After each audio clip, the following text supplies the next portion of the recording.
chào đón quý vị và các bạn đến với Bạn Có Thực Tài, đêm gala đầu tiên trong ngày hôm nay. Thưa quý vị, trải qua 14 tuần với nhiều phần thi rất là hấp dẫn của các đội khác nhau, rất nhiều tiết mục xuất sắc thưa quý vị. Các tiết mục xuất sắc được khán giả bình chọn rất nhiều để đến với gala đầu tiên này. Ngày hôm nay thì trước khi đến với gala đầu tiên thì Quyền Linh cũng không quên giới thiệu thành phần rất là quan trọng, đó là ban giám khảo khán giả. Xin chào đón. Và kế đến đó là ban giám khảo chuyên môn. Xin chào đón những người hết sức thân quen của chúng ta: nghệ sĩ nhân dân Hồng Vân, đạo diễn Lê Hoàng, ca sĩ Phương Thanh, danh hài Minh Trí, và mỗi trong Bạn Muốn Hẹn Hò rất quen thuộc Cát Tường, và tôi người dẫn chương trình Quyền Linh. Rất vui lời gặp các anh chị. Tôi xin hỏi nghệ sĩ nhân dân Hồng Vân chút xíu, bạn cảm giác thế nào đến với gala đầu tiên với phần biểu diễn của các tiết mục rất là xuất sắc, trong đó có các thể loại như là nhảy múa nè, âm nhạc và biệt tài. Suốt quá trình vừa qua trong cái lần Bạn Có Thực Tài lần 3 này á, thì tôi theo dõi trên YouTube, nhưng mà hôm nay thì tôi được chứng kiến trực tiếp nên tôi rất là phấn khích. Thực ra là rất là phấn khích. Bởi vì hôm nay là những cái tiết mục xuất sắc không à, nên Đúng rất là rồi, hấp dẫn. đúng rồi. Anh Minh Trí thấy thế nào? Mình nghĩ theo cái chương trình này được 3 mùa rồi, rất là hạnh phúc thưa quý vị khán giả. Mình nghĩ tin là bữa nay các bạn tham gia gala hôm nay là tiết mục nào cũng sẽ hay hết. Còn bạn Phương Thanh, bạn chờ đợi điều gì? Thứ nhất là những nụ cười cho ngày thứ hai hàng tuần rất là quan trọng cho một tuần, cho nên là chờ đợi niềm vui. Cát Tường. Thật sự là trong cái quá trình mà mình ngồi đây xem các bạn diễn suốt 14 tuần á, thì trong lòng về có nhiều khi ngủ không được, tại vì tiếc nuối cho những cái tiết mục mà quá xuất sắc nhưng mà chưa may mắn nhận được cái chức vô địch của tuần. Đây là một cái gala hết sức là tuyệt vời, là sao tạo cơ hội lại cho những cái đội mà họ quá tuyệt vời nhưng họ chưa chạm được tới cái cúp, lần này là cơ hội dành cho họ. Thưa quý vị, một người tôi luôn luôn dành cái điểm cuối cùng và điểm nhấn cho chương trình, đó là đạo diễn Lê Hoàng. Bởi vì những cái gì khó khăn đều dồn về anh hết. Đôi khi cũng thông cảm cho anh, ngồi cái ghế nóng đó rất là khó quý vị. Hôm nay anh cảm giác thế nào mà anh cười rất là tươi hả Lê Hoàng? Tôi có xem lại những cái gì mà chúng ta đã làm thì tôi cực kỳ hối hận, vì tôi thấy rất là nhiều người xứng đáng mà lại Rớt không biết này có phải do tôi hay không, nhưng hình như do Minh Nhí là chính á, là rớt. Cho nên rằng là tôi nghĩ là trong những cái la này tôi phải gọi là sao nhỉ, tôi phải hiền hậu, dễ thương, nhút nhát. Hứa rồi nha, nhớ nha anh Minh Nhí.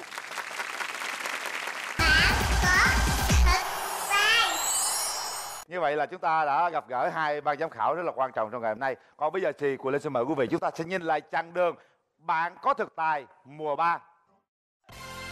Sau hơn 3 mùa phát sóng, Bạn Có Thực Tài trở thành món ăn tinh thần quen thuộc và hấp dẫn. Vào mỗi tối thứ hai hàng tuần lúc 21h30 trên kênh HTV7, một sân chơi dành cho mọi tài năng trên khắp cả nước, từ trẻ em 4 tuổi đến người cao tuổi. Cuộc đời trong trăng dầm mưa dài nắng mãi, biết yêu tranh đẹp ngày rằm. Ngoài những trận cười nhí ngã, Phải riêu nguyên cả lạc rung, Phải riêu nguyên lạc rung, nhưng đâu đó là những câu chuyện đầy nước mắt. Thật sự ra thì cái bài thi của con á, với một em bé 5 tuổi như vậy là quá sức. Những cái động tác đầu tiên thì đơn giản, nhưng cái cú cuối cùng mà con chống cái đầu xuống, thường người ta chống bằng tay nhiều chứ ít khi ai sử dụng bằng đầu lắm. Có những tiết mục đầu tư phức tạp, nhưng lại có tiết mục rất đơn giản, đó là quay vòng vòng.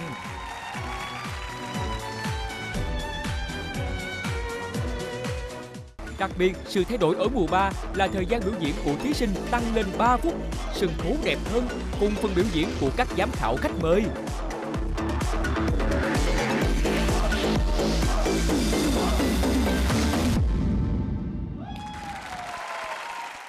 Thưa quý vị, chúng tôi là người trực tiếp và tham gia rất là nhiều tuần. Bây giờ nhìn lại thì cảm xúc nó giống như lần đầu vậy. Những cái vui buồn có, những giọt nước mắt có, những cái niềm vui, hạnh phúc vỡ òa có. Một cái sân khấu rất là hoành tráng, một sân chơi rất tuyệt vời cho những tài năng có đầy đủ bản lĩnh và niềm tin để đứng ở đây. Còn bây giờ thì có lẽ chúng ta sẽ đến với nhóm đầu tiên thưa quý vị, đó là nhảy múa.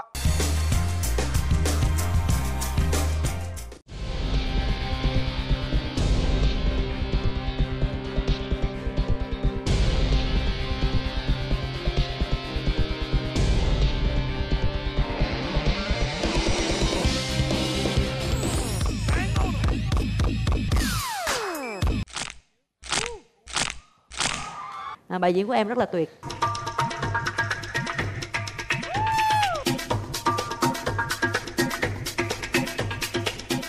Phải nói là quá tuyệt vời.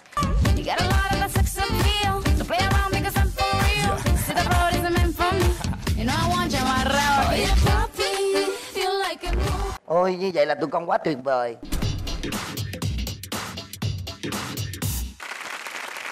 Thì trở lại lần này con cảm giác thế nào hả nhóm Kẹo Dẻo? Dạ con cảm giác rất vui và rất hồi hộp. Hồi hộp đúng không? Rồi còn bạn đã chuẩn bị gì cho tiết mục đặc biệt ngày hôm nay? Dạ em chuẩn bị tiết mục Người Không Xương. Bữa nay đổi người hả con? Đây là gì của con? Dạ anh ruột. Dạ con là anh Ba. Anh Ba. Rồi cái anh nhỏ hổm nhảy với con là anh Tư. Là em của con hả? Dạ em họ. Em họ hả? Con mấy tuổi rồi? Dạ con 13. 13 cao quá. Còn chút xíu nữa bằng chú Quyền Linh, vậy là chú Quyền Linh 14. Chúng ta cho ba đội một tràng pháo tay thật lớn quý vị. Bây giờ thì tất cả đã sẵn sàng. Chúng ta sẽ đến với tiết mục đầu tiên, Nguyễn Minh, Tuấn Anh. Bạn có thực tài.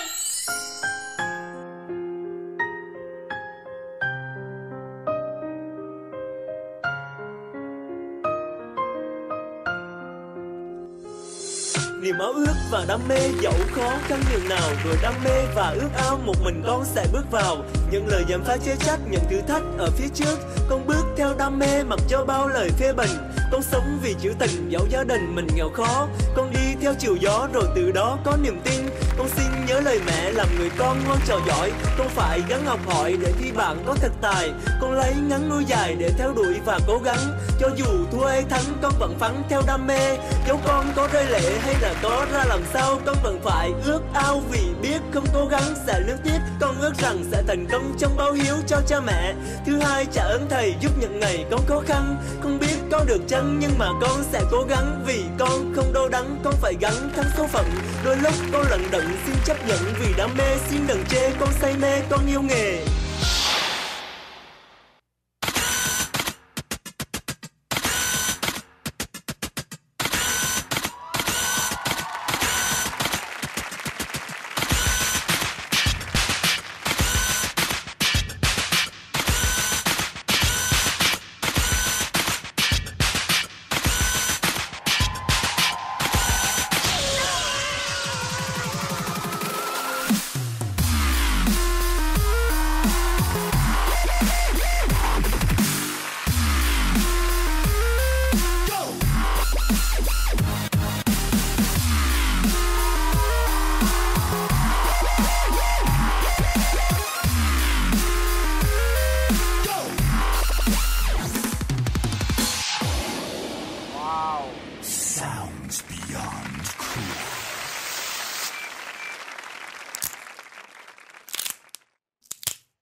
Có 94% bình chọn từ khán giả. Chúc mừng bạn điều đó.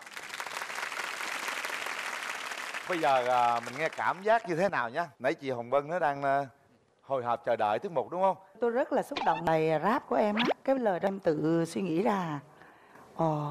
Cái đó là một cái hết sức là mong muốn của em. Em muốn báo đáp cha mẹ và thầy của mình.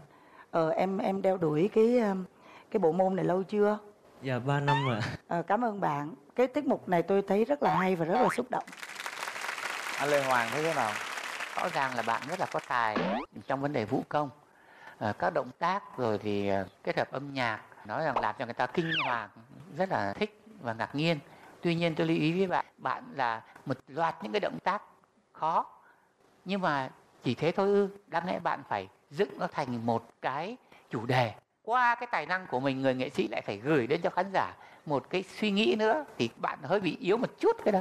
Anh cảm ơn ạ. Chúng ta sẽ đến với tiết mục thứ hai, Dance Spot của bé Phương Nhi. Bạn có thực tài. Hey Macklemore, can we go thrift shopping? I'm gonna pop some tags. Only got $20 in my pocket. I'm hunting, looking for a come up. This is fucking awesome. Now, walk into the club like, what up? I got a big cock. I'm just pumped. I bought some shit from a thrift shop.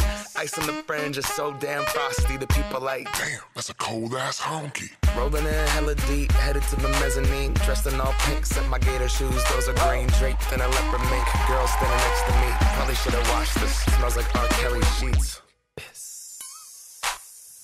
But shit, it was 99 cents. I get copping it, washing it. About to go and get some compliments. Passing up on those moccasins. Someone else has been walking in. Bummy and grungy fucking man. I am stunting and flossing and saving my money. And I'm hella happy that's a bargain, bitch. I'ma take your grandpa style. I'ma take your grandpa style. No, for real. Ask your grandpa, can I have his hand-me-down?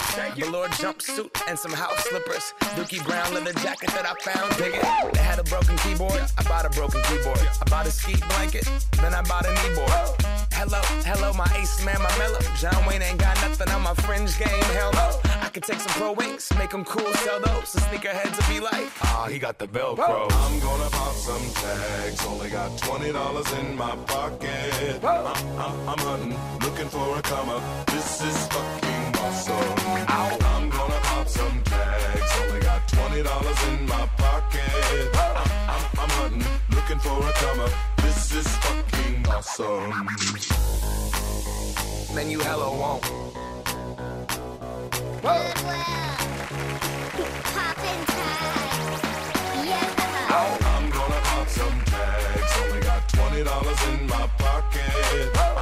I'm hunting, looking for a come up. This is fucking awesome.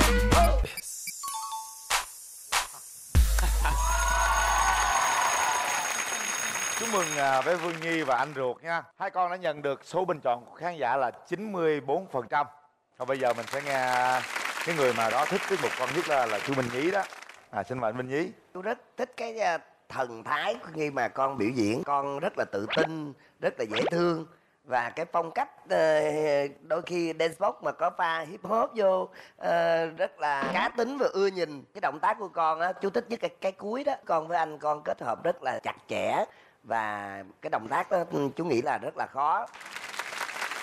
Phương Thanh thấy thế nào? Có một đợt cô cũng đi thi dance sport này nè mà rất là khó quý vị. Những cái động tác đi để mà dứt khoát á, là rất là khó. Từng cái động tác của con dứt điểm cái động tác rất là chắc. Và cái phong cách của con trên sân khấu á, tạo thiện cảm rất là nhiều. Cái bài thi ngày hôm nay của con là rất là tốt. Bởi vì con có sự trợ giúp của anh con đó để cho con có thể thoải mái hơn và nó đồng đều hơn để cho con diễn. Chúc mừng con rất là nhiều. Chúc mừng con nha. Lần trước thì anh họ làm chưa được tốt lắm, nay đổi anh ruột làm tốt hơn. Chúng ta sẽ đến với tiết mục của nhóm Kẹo Dẻo thưa quý vị. Bạn có thực tài.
ơi, hôm nay các con có một tiết mục đầy màu sắc.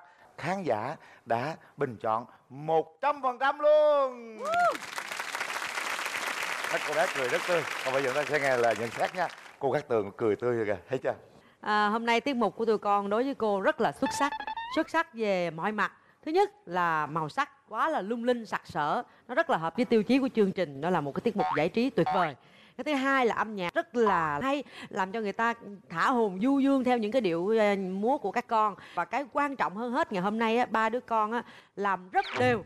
Và chính vì cái rất đều đó nó làm cho cái tiết mục của tụi con càng thêm xuất sắc. Cô rất là thích tiết mục của các con. Nghệ sĩ Dân Hồng Vân có ý kiến nào khác không ạ? Nhìn tụi con đúng là ba viên kẹo dẻo, là có mùi dâu với lại là mùi cam.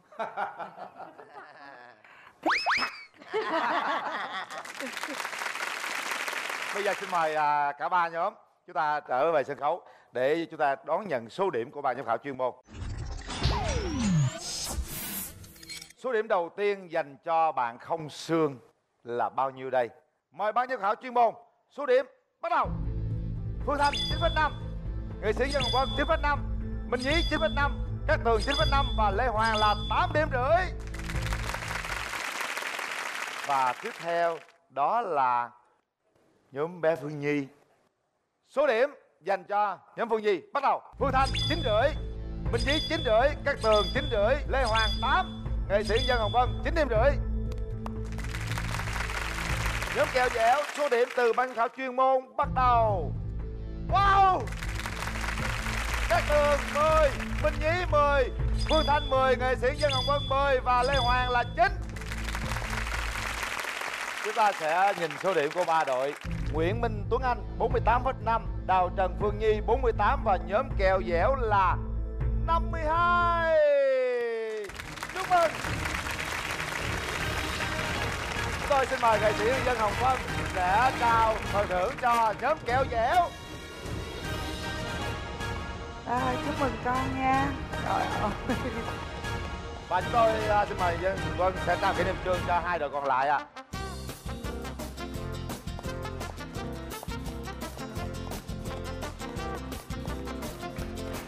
Chúc mừng tụi con nha. Một lần nữa chúc mừng nhóm Kẹo Dẻo và chúc mừng cho hai nhóm còn lại. Mong là các bạn sẽ tiến xa hơn trên con đường nghệ thuật. Chúc mừng các bạn. Thưa quý vị, còn bây giờ ta sẽ tiếp tục với một thể loại không thể thiếu trong cuộc sống hàng ngày, đó là âm nhạc thưa quý vị. Mời quý vị hướng về màn hình.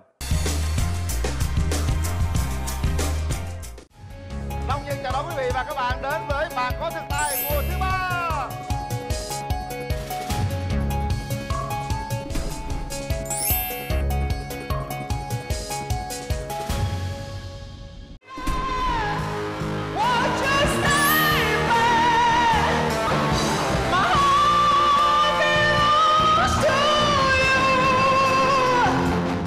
Ra đây ôm với cả.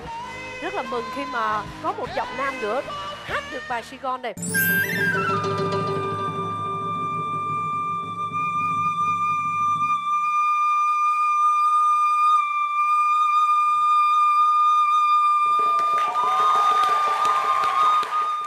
Cái giỏi của con á là con đã thổi vào cái tháo nhỏ xíu vậy mà hơi con trụm được vào đó, hơi dài giữ được vào đó mà chú chưa thấy. Kể cả từ thời ông, chú cũng là một đệ tử của ông, chú thích lắm.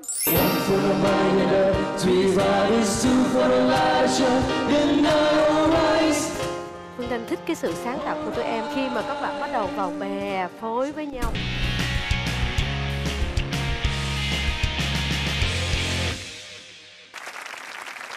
Quý vị vừa theo dõi những cái nhóm về thể loại âm nhạc đã thể hiện trong chương trình Bạn Có Thực Tài. Còn bây giờ sẽ là ba nhóm xuất sắc nhất mà chưa vô địch tuần thưa quý vị. Đó là nhóm Black, nhóm Z1 và nhóm Trúc Mai.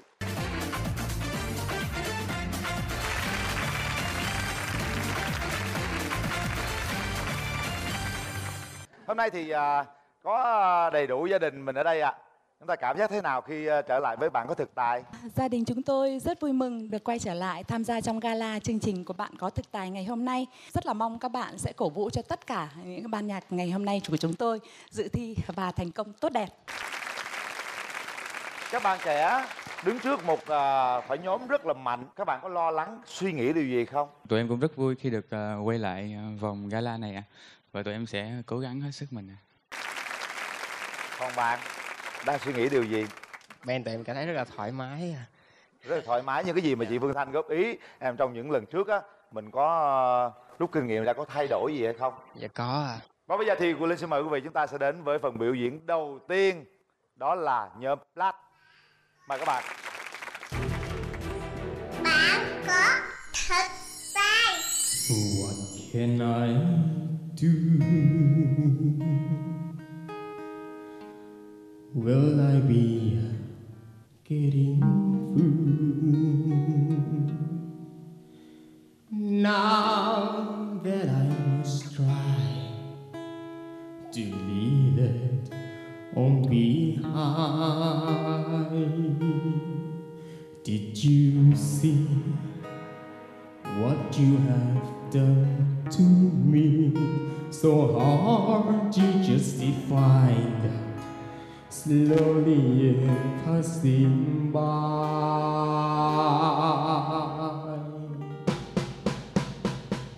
Forever and one I will miss you. However I miss you yet again. Way down we never end. So I was trying, tomorrow I still be crying. How could you hide your lies, your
Khi mà tụi em biểu diễn là chị hồi hộp theo tụi em nhiều lắm. Nhưng mà chị cũng tức nhiều lắm tụi em. Thứ nhất á, là tụi em chọn toàn những bài hát rất khó, rất kinh điển và rất là cao quãng, rất là rộng và cái cảm xúc rất là dày. Nhưng mà tụi em chưa đủ kinh nghiệm. Khi mà mới đầu cái bạn mà vào hát á, cái câu đầu tiên á, thật tình cảm về guitar tẹt tẹt tẹt. Tức là em bắt vào nó bị cái cảm xúc nó không có được mềm mại để cho bạn hát á, là lỗi đầu tiên ở guitar ha. Một tiết mục mà hoàn chỉnh hoàn hảo đó là phải đầy đủ nội lực. Cái guitar đánh cũng phải có hồn, tất cả mọi thứ phải quyện với nhau để cái bạn hát mới tung bay lên trên được, mới tỏa sáng được. Cái thứ hai nữa, cái feel của con á, cô thương con lắm cho nên cô phải nói hết cho con về con chỉnh nha. Không bao giờ được feel ngay ở giữa mà quá nhiều những cái hay và để cuối cùng mà không có cái gì để feel thì một bài hát cái dứt điểm cuối cùng feel nó mới hay.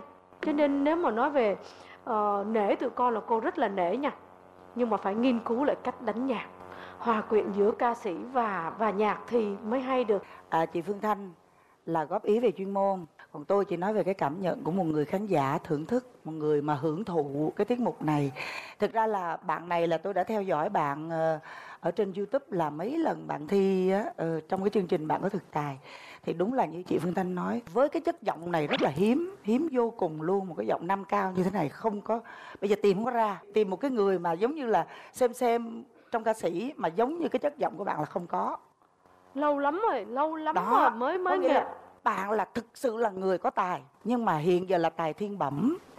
Đó, cho nên là bây giờ nếu mà để cái tài năng đúng nghĩa để khi bạn cất giọng hát lên, thứ nhất bạn là một sự đặc biệt, thứ hai là bạn hút hồn người nghe á, thì là phải có quá trình kinh nghiệm, giống như cô Thanh nói là sự khổ luyện.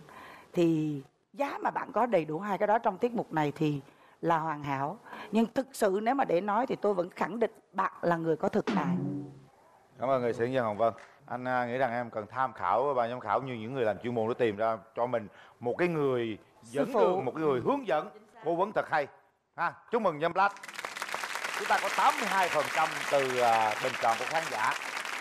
Còn bây giờ thì chúng ta sẽ tiếp tục với nhóm thứ hai, đó là nhóm Z1. Bạn có thực tài.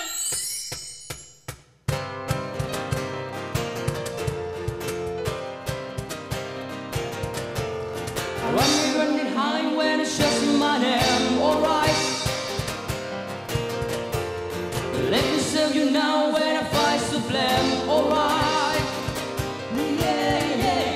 So all love, no champagne, this just no lie, yeah, yeah, yeah, yeah. All you people, can you see how you look and facing our reality?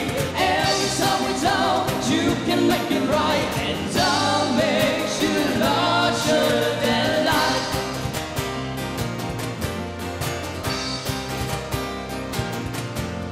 Looking at the brow and seeing by the flame, come on. Yes, if I could think you in a different way, come on. Yeah, yeah, 'cause all love, no champagne, this is no lie, yeah, yeah, yeah, yeah. All you people, can you see how you look and facing our reality? Every time we're down, you can make it right, and I'll make you larger than life.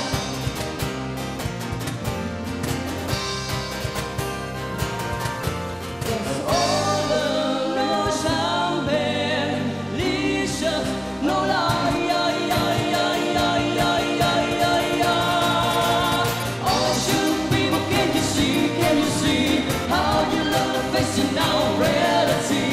Every time we're down, you can make it right, and I'll make you larger than life. Yeah, every time we're down, yeah, you can make it my right.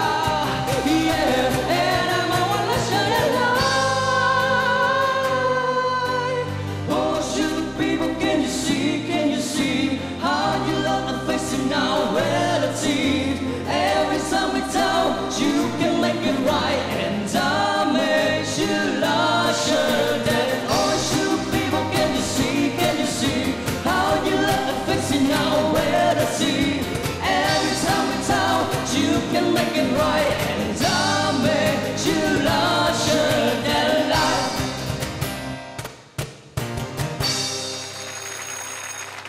Chúc mừng phần biểu diễn các bạn. Các bạn có 98% khán giả bình chọn. Xin mời các Tường, cảm nhận thế nào về Trời tiết mục vừa ơi, rồi? em thích cái con bé này, nó hát quá trời luôn. Em nhìn nó từ đầu đến cuối không có rời mắt luôn á. Trời đất ơi. Nhìn về đẹp trai hay là hát hay? Không, vấn đề không phải là đẹp trai, không phải là nó rất là nghệ sĩ, nó rất là lãng tử. Em Cả trời ba luôn á. thiệt tình luôn, chị nói thiệt nha. Em. Riêng em á nha, chị nói thiệt á, nếu mà chị mà Em cùng nào, với- em nào? em này nè. Trời Trời ơi, em thích này quá trời luôn á. Thích từ những cái vòng ngoài rồi, nhưng mà ngày hôm nay tự nhiên chị nhìn thấy em á rất là manly. Em rất là man, rất Có là... hai người này hả? Không men Nhưng mà hả? tôi thích cái bạn này hơn, tôi có quyền chứ, trời đất ơi. Cái phong cách đờn hát mà cái mặt cũng cười mà hát rồi những lúc mà bạn nhăn lại cũng dễ thương nữa. Trời ơi, nhăn mà dễ Trời thương. đất ơi, người ta nguyên Tiết mục này có chấm nhan sắc, không phải chấm âm Không nhạc. có phải, em không có nói cái chuyện nhan sắc, mà cái chuyện là nó tất cả nó hài hòa, Cái nó phong quyền cách. thể. Cái phong cách á, cái phong cách của bạn ấy rất là dễ thương. Rồi thôi chấm điểm một mình em thôi, hai bạn kia trừ điểm ok không? Thôi tôi chỉ nói như Không, đó còn thôi. riêng bản thân tôi thì tôi thấy cả ba đều rất là có phong cách và quên. có cái style đi. Hình như là cái tiếng guitar của em nó hơi bị lớn, hơi bị Đó, hơi bị khen đầu đi chói. rồi khúc cuối chết Khen cho cái tôi con nghe. người, còn này tôi đang nói cái tiếng đàn. Cái tiếng đàn của em nó hơi bị ồn một chút, nó hơi bị chỏi, nó nhỏ xuống một chút nữa. Nó bén quá, cái tiếng guitar nó bén quá. Tại người ta đánh hay thì mới bén, mà mình mới mê tài người ta đó. Đúng rồi. tiết mục này tụi em á, là rất là hòa hợp ở giữa là bè nè, hát nè, phối âm hòa khí và nhạc rất là hay. Chỉ có guitar của em giảm lại chút xíu nữa thôi thì nó sẽ là tốt hơn rất là nhiều. Cát Tường nói là thích bạn này thì tôi lại thích bạn ở giữa. Hát như là không hát không thích bạn ở giữa. Em thích hay bạn bên kia. Có cái cây dùi mà bạn làm xèn từ cái xèn chuyển qua tới cái bục có hay dễ sợ. Như vậy là vui rồi ha. Bây giờ thì chúng ta sẽ đến với đội cuối cùng ngày hôm nay. Bạn có thực tài.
một gia đình hết sức tuyệt vời cho quý vị. Để theo âm nhạc truyền thống thì Quỳnh Linh thấy rằng đây là một trong những gia đình rất là đáng quý. Chúc mừng gia đình Trúc Mai nhé. Chúng ta sẽ đến với việc chia sẻ cảm nhận từ ban giám khảo chuyên môn. Tôi xin mời cái người mà lúc trước cũng đã nói chuyện về sáo, đó là đạo diễn Lê Hoàng. Tôi đâu có dành về sáo đâu. Nhưng mà lúc trước anh đó nó cảm nhận về sáo. Anh biết được là gọi là cụ của nhóm Trúc Mai nữa luôn. Ông thôi, ông nội nghệ sĩ Đinh Thìn. Tôi xin nhắc lại nữa là rất là kinh ngạc. Thì đây là một gia đình mà tiếp nối cái truyền thống sáo đó rất là hiếm hoi. Cái phần trình bày hôm nay rất là hay. Cái thổi sáo của bạn mà nó có cái đoạn mà nó dài hơi đó, nó vậy lại với cái đoạn nó bắt tiết tiếng chim á, cái đó là rất là độc đáo.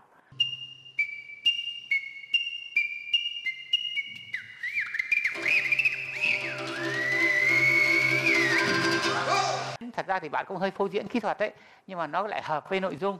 Điều đấy là rất là khó. Tóm lại cái tiết mục này tôi rất hài lòng. Cảm ơn Lê Hoàng. Xin mời nghệ sĩ Dân Hồng Vân. Cưng bao nhiêu tuổi rồi? Còn 20 ạ. 20 tuổi hả? Tại vì là cái thần thái của bạn á, giống như là một cái nghệ sĩ thổi sáo mà lão luyện mà đã lâu lắm rồi á, chứ không phải là một cái cậu bé 20 tuổi. Và cái nét của bạn thì không biết nãy chị Cát Tường có cái cảm nhận giống như cái bạn ở ban nhạc kia không? Nhưng mà riêng bạn này á, cái thần thái của bạn rất là soái ca. Tức là cái mặt của bạn trong sáng như tiếng sáo của bạn vậy đó. Bạn chuyển tải cái cảm xúc về âm nhạc của bạn cho người nghe rất là hay. Như nãy anh Lê Hoàng có nói là bạn phô diễn, nhưng mà cái phô diễn của bạn nó rất khéo. Bạn không có việc gì bạn phải cố gắng là biểu diễn kỹ thuật, mà ở đây á, nó gần như nó là một sự chơi đùa. Nó là cầm cây sáo mà giống như là một tiếng chim, như cánh đồng, như bạn như là một cậu bé mà ngồi trên con trâu, xong rồi bạn cứ thấy bạn chơi đùa và bạn tải cái hồn âm nhạc đến cho mọi người. Thì thực ra mà bây giờ mà để mà cái tiếng sáo này á cuốn hút được cái người xem ở cái thời đại này á, gọi là một cái sự cạnh tranh khốc liệt á, chứ không phải là đơn giản đâu. Nhưng mà nếu như á, ban nhạc Trúc Mai này mà các bạn được những cái phương tiện truyền thông á mà khuếch tán, khuếch trương ra và đến người xem nhiều, thì chắc chắn là cái âm nhạc dân tộc của mình á không bao giờ bị mai một hết. Là bởi vì nghe và nhìn bạn làm cho người ta bị cuốn hút vô cái khuôn mặt của bạn. Bạn này là một cái gọi là nhân tài về cái âm nhạc dân tộc đó. Tôi thì tôi rất là xúc động và tôi rất là cảm mến.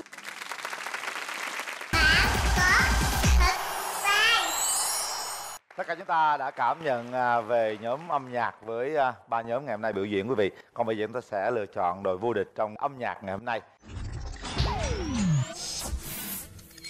Xin mời ban giám khảo chuyên môn.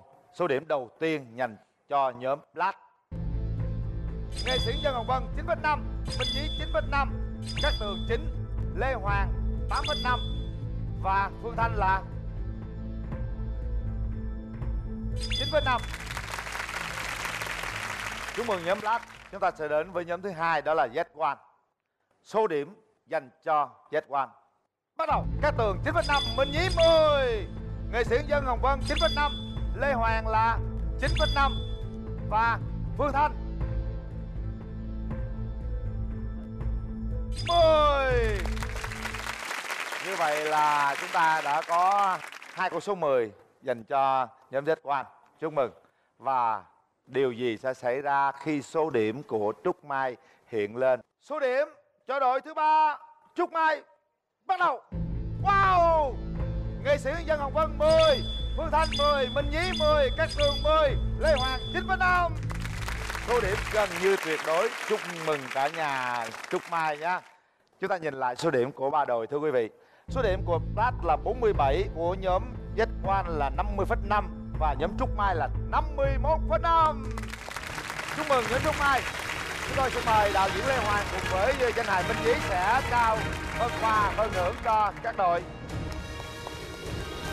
Thưa quý vị và các bạn, như vậy là chúng ta đã trải qua 2 thể loại âm nhạc cũng như là nhảy múa. Quý vị đang chờ đợi thể loại thứ ba đúng không ạ? Đó là thể loại biên tài. Cảm ơn đạo diễn Lê Hoàng và Nhí. Xin cảm ơn các nhóm. Còn bây giờ xin mời quý vị chúng ta sẽ tiếp tục đến với thể loại thứ ba, đó là biệt tài thưa quý vị. Con chào các cô, các chú đang có mặt trong chương trình Bạn Có Thực Tài.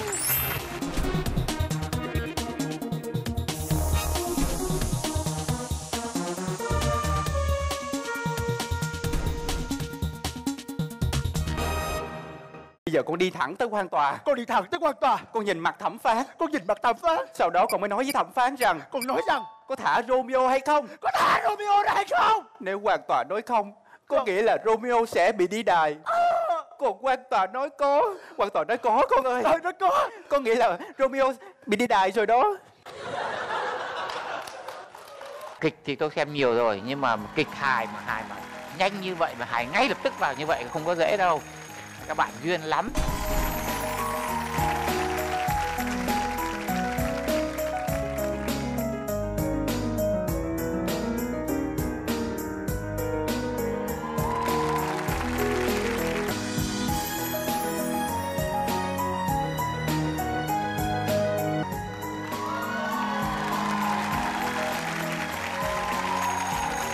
Không thể nào mà chê được. Nói chung em rất là có tài.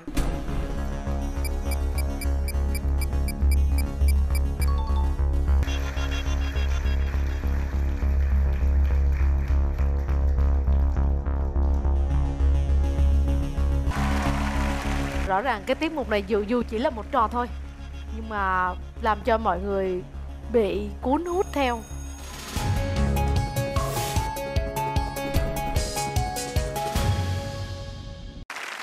Quý vị vừa đến với đoạn video clip của 3 đội tham dự ngày hôm nay thưa quý vị. Nhưng tôi cũng xin thông báo rất tiếc là sức khỏe của ban mắt Nguyễn chưa phục hồi nên có lẽ tiết mục đó sẽ không biểu diễn ngày hôm nay. Nhưng không sao, chúng ta vẫn còn 2 tiết mục rất là hấp dẫn. Đầu tiên của Linh xin mời quý vị đến với tiết mục đó là kịch nhóm Rainbow. Bạn có thực tài.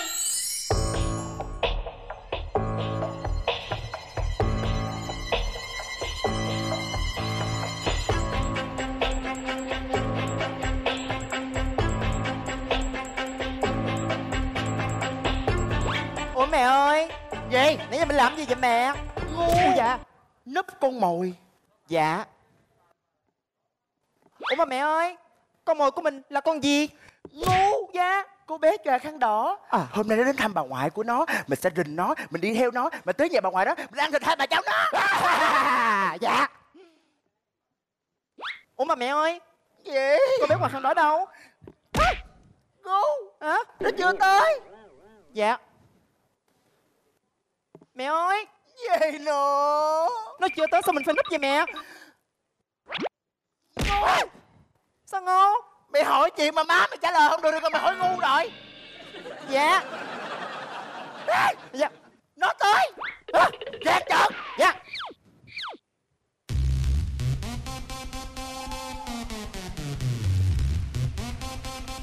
Thôi Phạm 21 Việt Nam.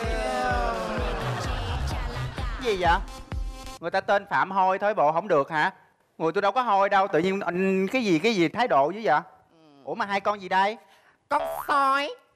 Mẹ con sói. Ủa vậy ba con sói đâu? Trong bóp nè. Trời, con có đem theo luôn hả? Lúc nào cũng đem á mẹ ơi. Lại con móc ra liền. Hình ba em này chị. Đây là hình của ba em. Dạ. Ông chết rồi. Ủa ba chết rồi hả mẹ? Chết rồi. Chết rồi. Gia đình cô khổ lắm. Con thân gái một mình nuôi con tay áo. Vậy rồi. Nuôi con khôn lớn. Mẹ. Cô. Mẹ thường bảo con thân gái đột trong. Mai kia muốn nó còn đi lấy chồng. Mẹ. Vì con sói đực mà.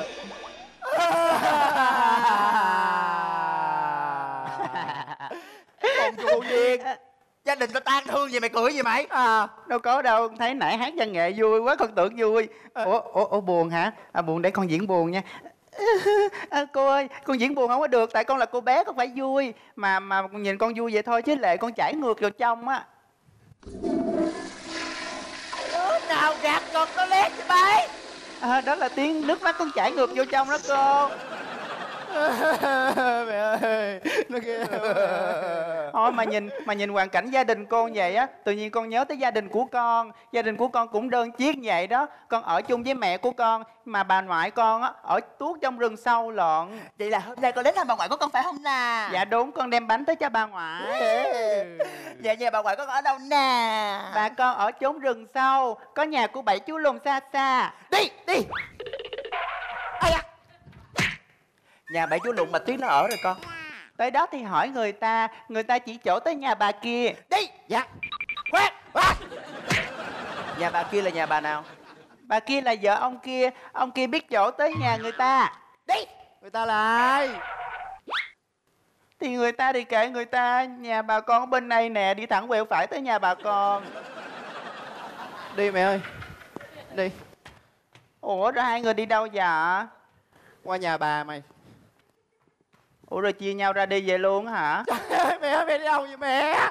Đúng rồi đó, chạy theo mẹ đi. Bên đó là nhà bà của tôi đó, đi qua vòng bên đây nghe. Đi xa chưa nè?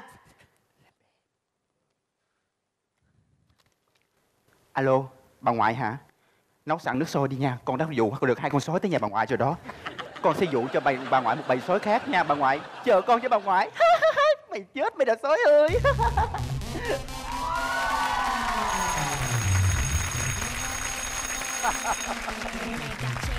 Mời cô bé Hoàng Khăn Đỏ và hai chú sói trở lại.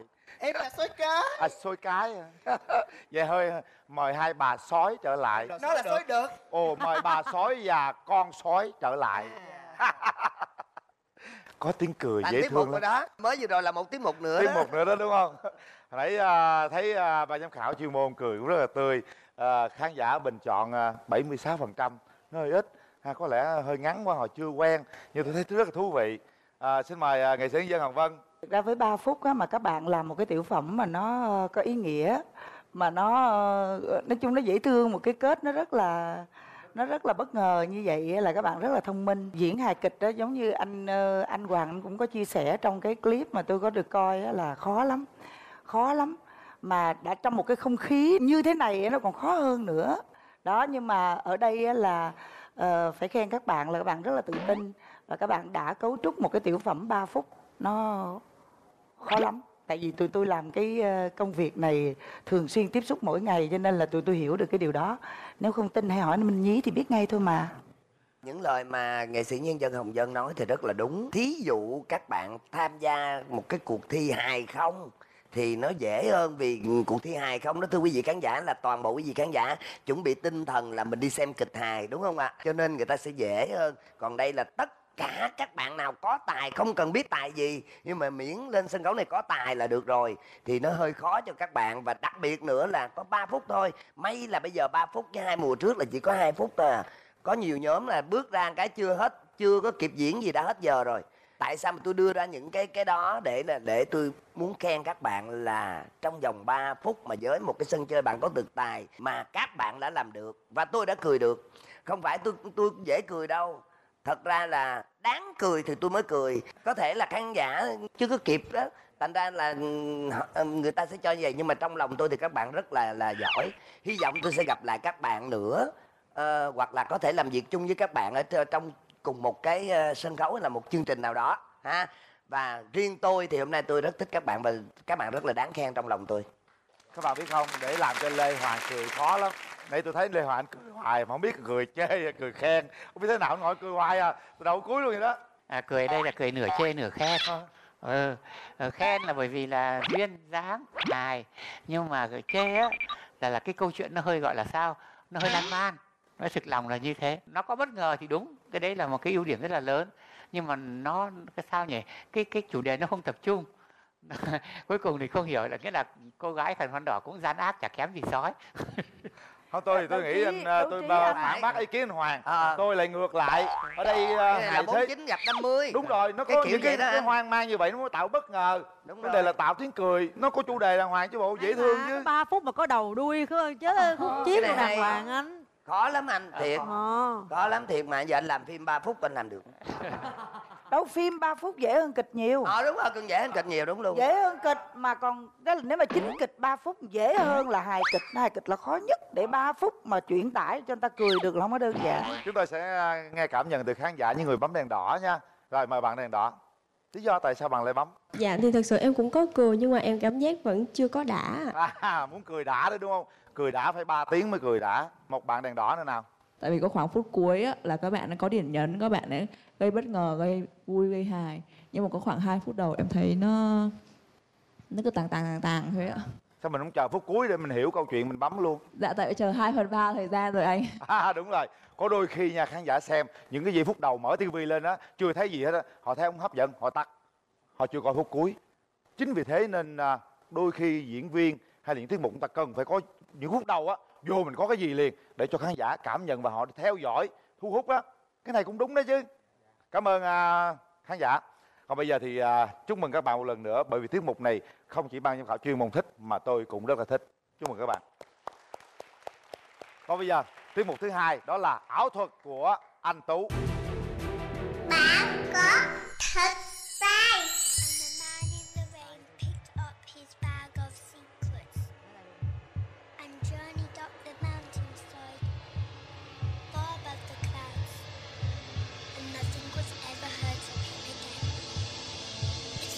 With a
dẫn quá. Chỉ có mấy phút thôi mà theo dõi cho nói hai con mắt muốn nhảy ra ngoài luôn vậy đó. Phương Thanh có phát hiện ra điều gì không? Thực ra bây giờ Phương Thanh mới tâm sự với bạn á, là bao nhiêu là ảo thuật gia đã rớt dưới tay Phương Thanh để bạn có thực tài. Nhưng mà lần đầu tiên thì em không rớt dưới tay chị. Bây giờ mới hiểu cái câu là nhanh tay và lẹ mắt nó như thế nào. Em rất là nhanh tay và chị cũng lẹ mắt mà phát hiện không có ra. Chúc mừng em. Một điều nữa đó là mỗi lần chị thấy em làm ảo thuật xong rồi ra con chim, xong rồi em lại hung con chim một cái. Cái đó là nó có cái điều gì trong tình cảm trong em với con chim bồ câu không? Hôn con chim á là em tạo cái cảm giác là mình yêu thương nó. Yêu thương cái bạn diễn của mình đúng nên, không? có khi là em diễn nó không bao giờ nó bay được. Tại vì một con vật mà chị yêu thương nó thì nó sẽ nghe lời mình. Cái đó là cái điều thành công của em. Bởi vậy cho nên là trong cái tình cảm của em, trong cái lúc em diễn á, từng cái ánh mắt và từng cái điệu bộ của em á rất là dễ gây cảm tình, rất là đáng yêu. Chúc mừng em. Dạ em xin cảm ơn. Các bạn biểu diễn tiết mục rất là hấp dẫn. Chị cũng đặc biệt thích cái chi tiết là bạn hung con chim bồ câu, giống như nó là cái thật sự đó là cái con vật mình nuôi. Cái thứ hai nó là cái người hỗ trợ, đó là miếng cơm manh áo của mình nên mình phải trân trọng nó, đúng không? Đáng lẽ diễn về cách C phải chia đôi cho con chim bồ câu. Có mình... chứ, cũng phải cho bồ câu ăn chứ. Bồ câu ảo thuật là nó vẫn Bồ quen. câu rất là cực chị. Đúng rồi. Mình cho nó ăn là mình phải cho nó lên tay nè, ăn từng hộp. Đúng rồi. Ví dụ như em diễn 10 con chim là em ngồi cả tiếng mấy em cho nó ăn. Rồi, cảm ơn ban giám khảo chuyên môn. Hay cha, cũng khó cho ban giám khảo chuyên môn nha. Để xem đội nào cũng hay hết, đội nào cũng hấp dẫn hết. Và vô địch của thể loại này sẽ là ai đây? Đầu tiên sẽ là nhóm Grand Bao. Số điểm của ban giám khảo chuyên môn bắt đầu. Phương Thanh 9, nghệ sĩ Dân Hồng Vân 9,5, Minh Nhí 10, Cát Tường 9,5 và Lê Hoàng là 8,5. Tiếp theo là số điểm của bạn Anh Tú. Minh Nhí 10, Cát Tường 9,5, Phương Thanh 9,5, nghệ sĩ Dân Hồng Vân 9,5 và Lê Hoàng là 9. Ta sẽ nhìn số điểm của hai đội thưa quý vị. Nhóm Ren Bao 47,5 và Nguyễn Anh Tú ảo thuật là 49,5. Chúc mừng bạn nhé. Như vậy là bạn Anh Tú đã vô địch ở nhóm này. Xin mời Phương Thanh và Cát Tường sẽ tặng kỷ niệm cho hai đội, phân thưởng cho hai đội. Thưa quý vị và các bạn thân mến, như vậy là chúng ta đã theo dõi đêm gala đầu tiên với nhiều tiết mục rất là hấp dẫn. Tuần sau chúng ta sẽ đến với đêm gala thứ hai. Giám khảo sẽ biểu diễn thưa quý vị những tiết mục rất là hay và tranh tài tìm vô địch mùa 3. Chúng ta sẽ đến với những điều hết sức là bất ngờ và hấp dẫn. Mời quý vị cùng theo dõi chương trình do Đài Truyền hình Thành phố Hồ Chí Minh phối hợp cùng với MCB thực hiện. Còn bây giờ thì Quỳnh Linh xin chào tạm biệt và hẹn gặp lại tuần sau quý vị nhé. Bạn có thực tài.